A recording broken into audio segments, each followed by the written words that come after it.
What would you do if a child looked up at you with wide, tearful eyes and called you Dad? Before we dive in, where are you watching from right now? Tell us in the comments. We love seeing how far these stories travel. It was a breezy Tuesday afternoon. One of those quiet city moments when the world softens. A park tucked between buildings, filled with echoes of children's laughter. Swings creaked. A dog barked in the distance. Somewhere nearby, a vendor's cart hissed with steam from fresh coffee. And there he was. A man in a tailored suit, shoes spotless, voice low and sharp as he spoke into his phone. Every movement calculated. Every step with purpose. This was a man who didn't do surprises. But life doesn't always ask. It simply interrupts. He felt it before he saw it. A tiny hand, gently tugging at his sleeve. He turned, more curious than concerned. And then, he saw the boy. Small. Maybe 6. Messy hair. A t-shirt 2 sizes too big. Hope written across his face like he'd been holding onto it for years. He looked up and asked, "Daddy?" Just one word. No tears. No confusion. Just certainty, like he'd found something he'd been searching for. The man's breath caught. He had never seen this child before. And yet, the world didn't move. Everything else faded, his call, the noise, the people. It was just the two of them, standing still in a moment neither of them could explain. He could have pulled away. Said, "You've got the wrong person, kid," and left. But he didn't. Because something in the boy's voice cracked something open in him. Something quiet. Something old. And before he even understood why, he crouched down, met the boy's eyes, and said, "Hey, buddy. I've missed you too." That one sentence was the beginning of everything. The man didn't plan to stay. He thought it would be a few minutes. A soft smile, a gentle correction. And then back to his phone. Back to the world that actually made sense. But the boy gripped his hand. Like he didn't want to let go. Like he couldn't. There was something in that tiny palm. Not just the warmth of a child's skin. But trust. Immediate. Unfiltered. Like the kind adults forget how to give. He didn't know the boy's name. Didn't know where he came from. Or why he believed, so deeply, that this man was his father. But still, he stayed. They walked slowly through the park. Passing ducks at the pond. Stopping at the swing set. The man, who hadn't taken a real break in years, found himself pushing the boy gently on a swing. Listening to his laughter. Watching the way his eyes lit up at every little thing. For a moment, time bent. The world he knew, the deals, the deadlines, the constant motion, faded into the background. And in its place, just a boy. Smiling. Free. Happy. "Do you remember this place?" the boy asked suddenly. Looking up with those soft eyes. "You used to push me here," he said. "Before you left." The man didn't know what to say. There was no script for this. No negotiation strategy. No data, no numbers, no way to calculate the right response. So he nodded. And whispered, "Yeah, I remember." He didn't know why he said it. Maybe because it felt right. And maybe, deep down, he knew that in some strange, impossible way, he did remember. Not this park. Not this boy. But the feeling of being needed. Of being seen. The boy's name was Ethan. He mentioned it casually, while eating a melting chocolate cone the man had bought from a nearby stand. He spoke with the kind of honesty only kids have. Told the man about his school, his favorite cartoons, and how he didn't really have friends because his mom worked a lot. And sometimes he got sad. But he didn't want her to know. He just wanted a normal day. With his dad. Even if it was only pretend. The man didn't know what was more heartbreaking. That the boy believed he was his father. Or that he seemed grateful. For just a few hours of make-believe. The man kept telling himself this was temporary. Just a few minutes. An ice cream. A walk through the park. Then he'd explain. Then he'd leave. Go back to the boardroom. Back to numbers, contracts, reality. But something about the boy made it hard to walk away. They sat together on a bench under the trees. Sunlight filtered through the leaves in dappled patterns. And for the first time in a long time, the man wasn't thinking about his next meeting. Ethan swung his legs, kicking his feet in the air, talking with that wide-eyed energy only children have. He asked the man if he still liked cartoons. If he remembered how to whistle. If he still had the old red car. The man smiled softly. He didn't have a red car. But he nodded anyway. Yeah, he said. I still have it. The boy beamed. As if that one sentence healed something inside him. And maybe it did. They wandered toward a small playground near the back of the park. Ethan ran ahead, climbing the jungle gym like he'd done it 100 times before. Turning back every few seconds to make sure the man was still there. Still watching. Still his dad. The man watched him. Not through the lens of responsibility or duty. But with something quieter. Something new. Or maybe something long forgotten. He helped Ethan down the slide. They counted clouds. Laughed at a squirrel stealing a sandwich. Sat on the grass and shared a lemonade. And for a little while, it stopped feeling like pretending. The boy didn't ask for toys or money or anything loud. He just wanted time. Attention. A few hours where he didn't feel left behind. A few hours where someone showed up. And stayed. At one point, Ethan said softly, I knew you'd come back someday. The man froze. Words caught in his throat. He didn't correct him. He couldn't. Because in that moment, he didn't want to be right. He wanted the boy to keep smiling. To keep believing. Even if just for one day. So he reached out. Tousled Ethan's hair gently. And whispered, I missed you too, kiddo. And somewhere deep inside the man, something began to shift. It wasn't just about the boy anymore. It was about the version of himself he thought he lost. The sun had started to dip lower in the sky. Shadows stretched across the grass. And the air turned cooler. Soft, quiet, gentle. Ethan yawned mid-sentence. Still holding the man's hand like it was the most natural thing in the world. I should get you home, the man said softly. More to himself than to the boy. Ethan didn't protest. He just smiled. Like he already trusted this man would get him there safely. They walked together along the sidewalk. Past the edge of the park. Into quieter streets where the laughter faded. And life started to look harder. The houses grew smaller. Paint chipped. Windows dim. Ethan pointed to a narrow building with cracked steps. That's us, he said. Matter of fact. No shame. No sadness. Just life as it was. The man paused. His gaze resting on the screen door that barely hung from its hinges. Before he could say anything, the door opened. And there she was. A woman, young, but tired. Eyes sharp, posture tense. Like someone who's used to being braced for the worst. She stepped outside fast. Pulling Ethan gently behind her. Who are you? She asked. Eyes locked onto the man like a shield. Before he could answer, Ethan spoke up. It's Daddy, he said, smiling. He came back. Silence. A beat. Then something broke in her expression. Not anger. But pain. A quiet, raw kind. I'm sorry, the man said quickly. There's been a misunderstanding. He thought I was someone else. She closed her eyes for a second. Took a breath.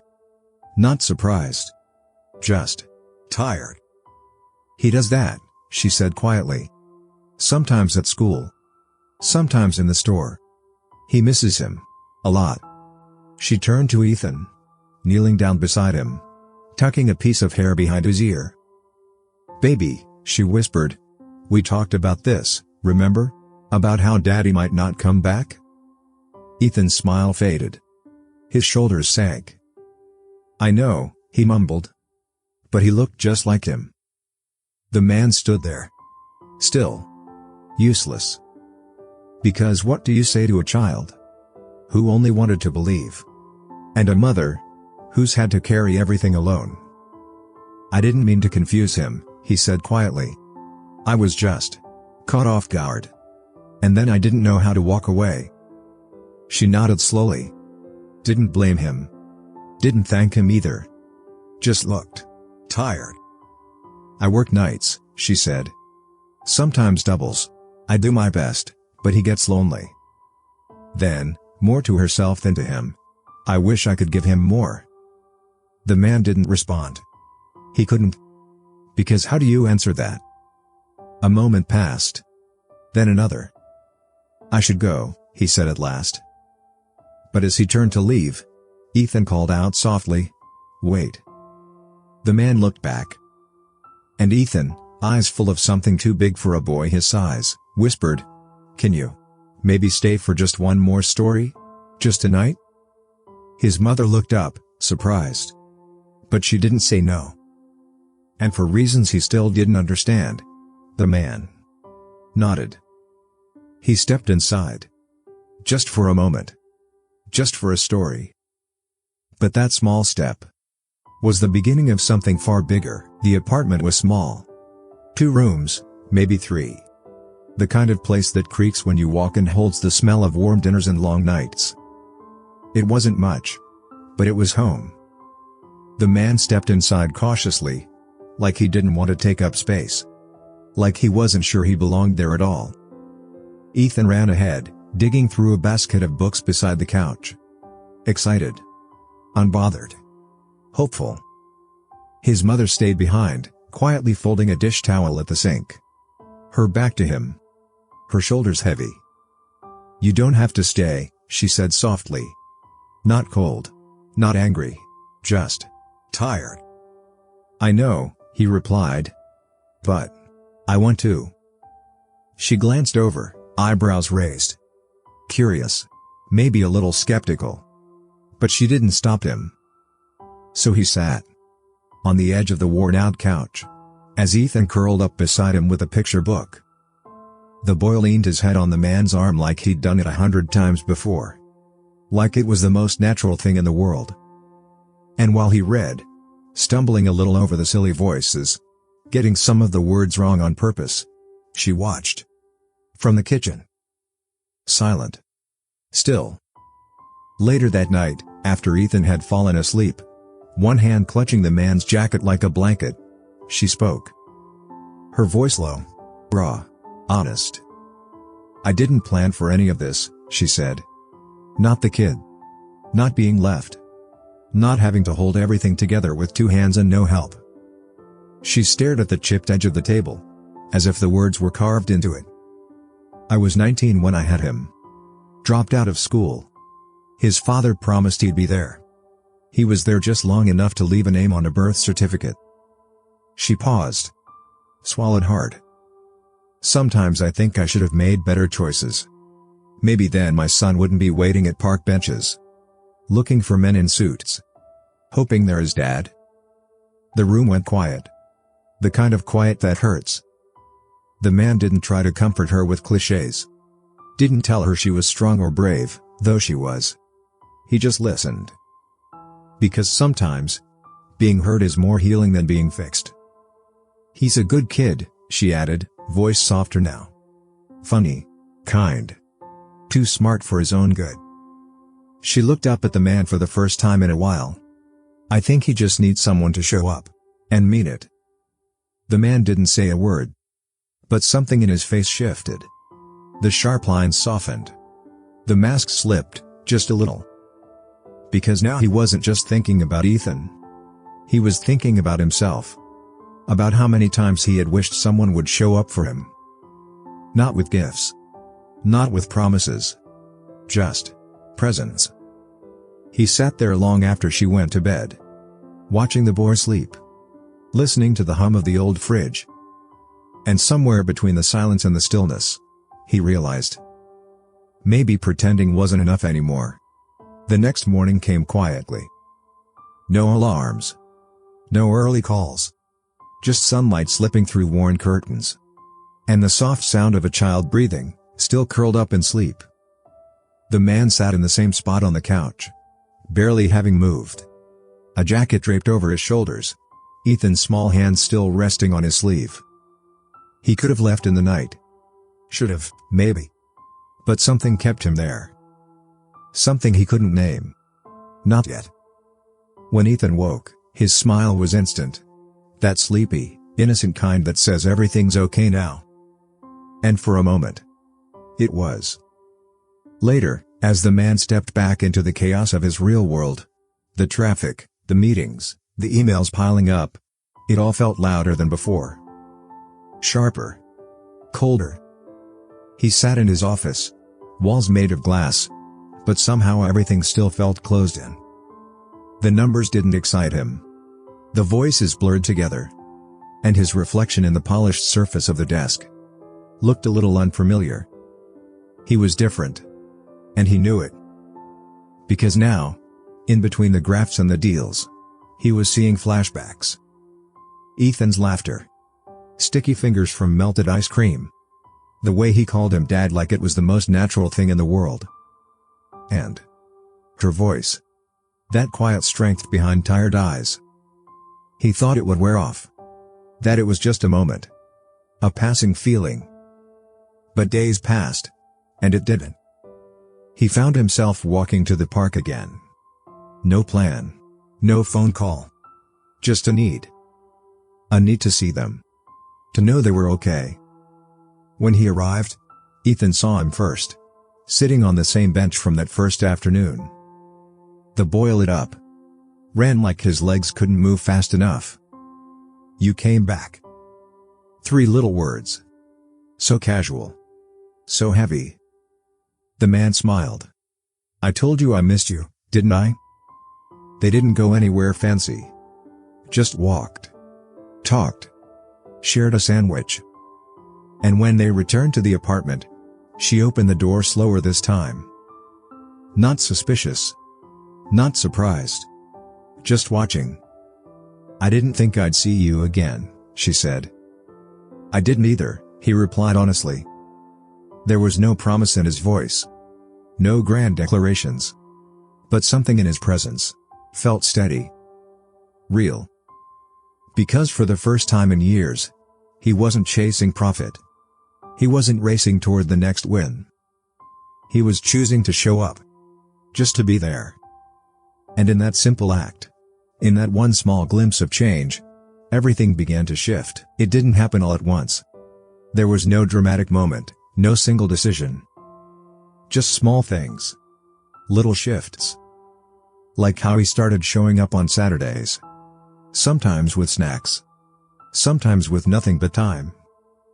And Ethan never asked why. He never questioned how long it would last. He just accepted it. The way children do when they want something to be true. The man began to learn the rhythm of their lives. How Ethan liked his sandwiches cut in triangles. How he refused to sleep without his worn-out stuffed elephant. How he hated loud noises but loved the sound of rain. He wasn't pretending anymore. Not really. He was helping with homework. Reading bedtime stories. Fixing a broken cabinet door in the kitchen like it actually mattered to him. And it did.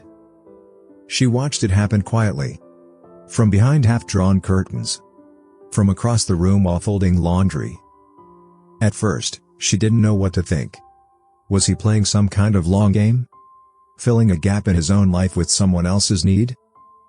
But the thing was, he never made promises. He never asked for anything back. He just kept showing up. Day after day. Once, Ethan got sick.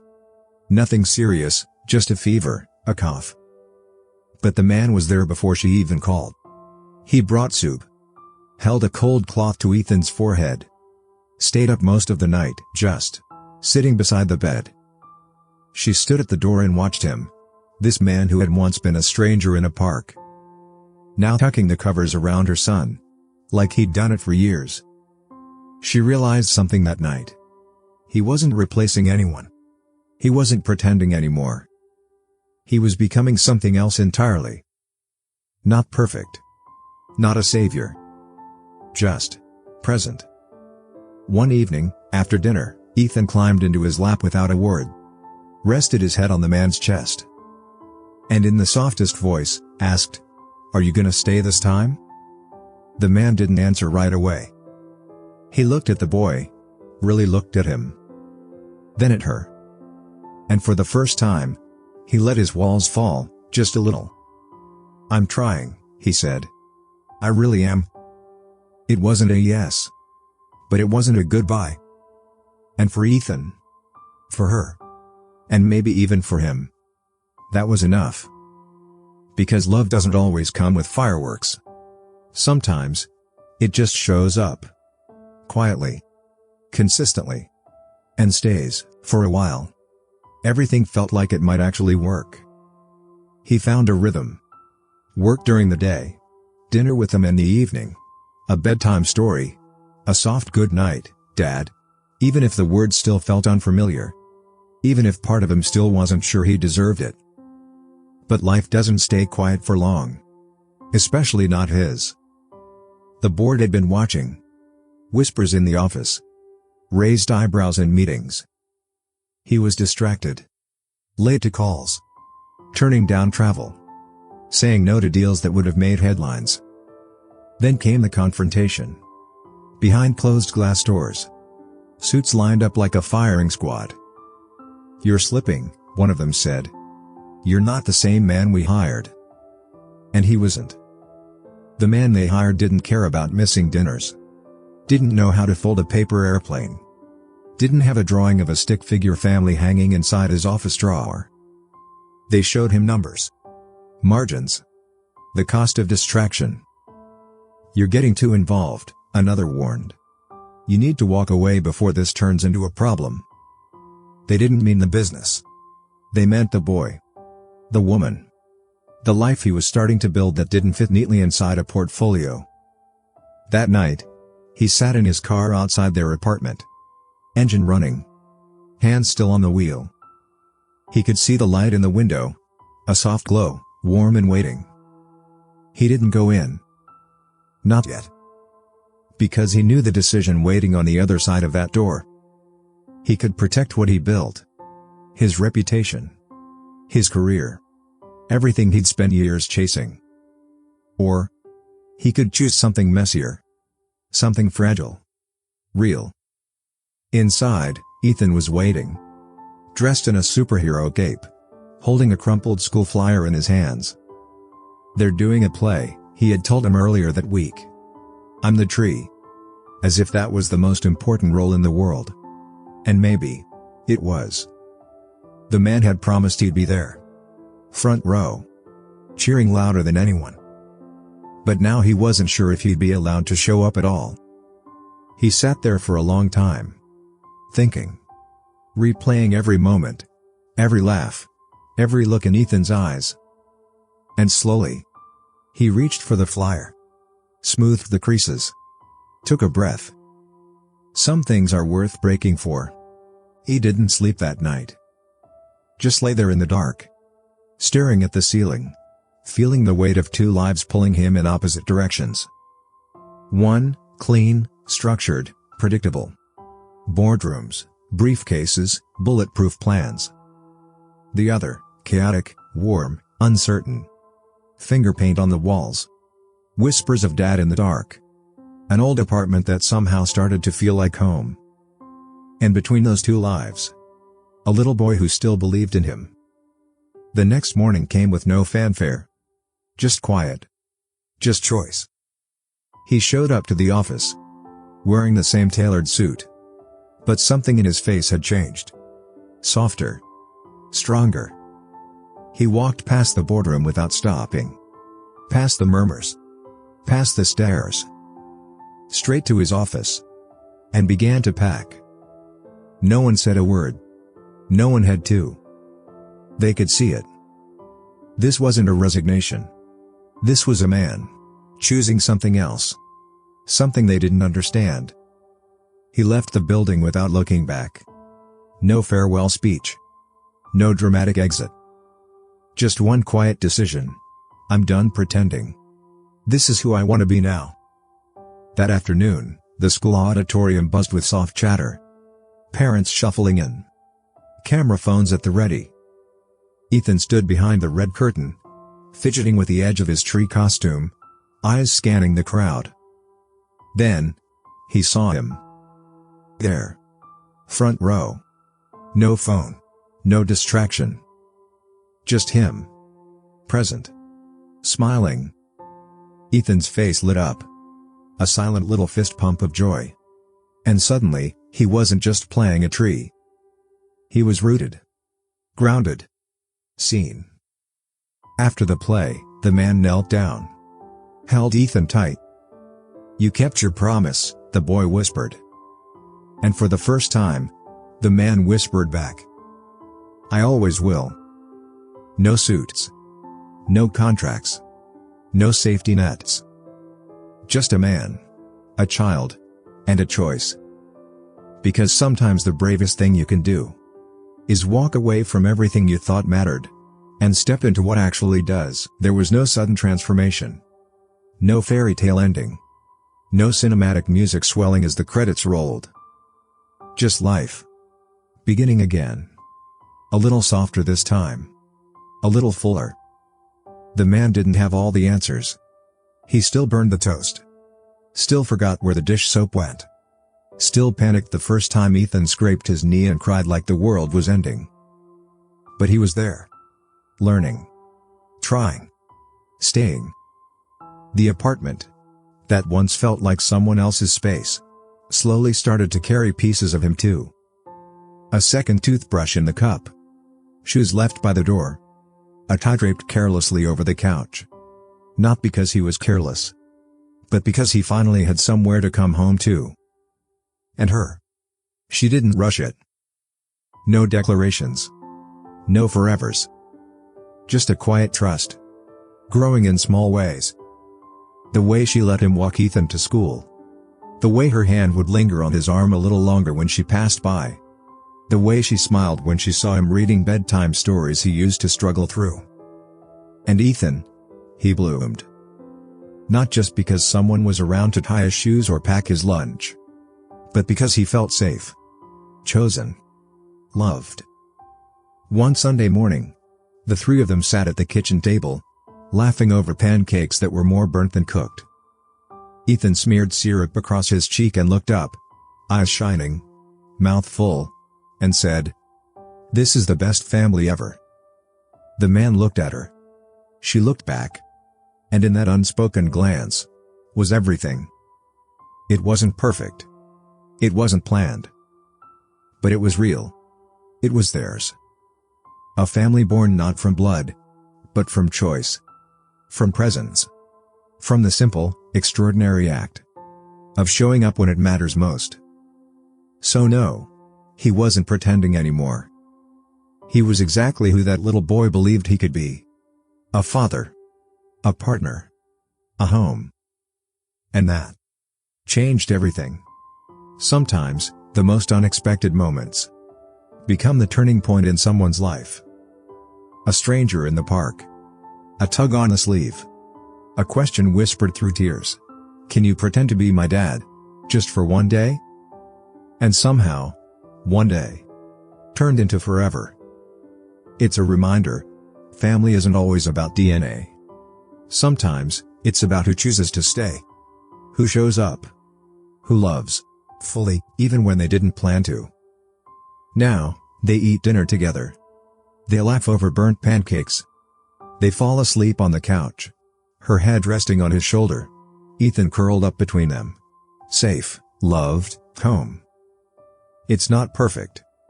But it's real. And that's more than enough. If this story touched your heart, shared with someone who might need a little hope today. A reminder that love, real love, can grow in the most unexpected places. And before you go, we'd love to hear from you. What part of the story stayed with you the most? Tell us in the comments. Your thoughts, your feelings, your reflections. Also, where are you watching from? We've got listeners from all around the world, and it's beautiful watching this little storytelling family grow, one soul at a time. If you haven't already, Make sure to like the video, subscribe for more heartfelt stories like this one, and turn on the notification bell, so you never miss what comes next. Until next time, stay kind, stay present, and never underestimate the power of showing up for someone else, or for yourself. Thanks for watching. We'll see you in the next story.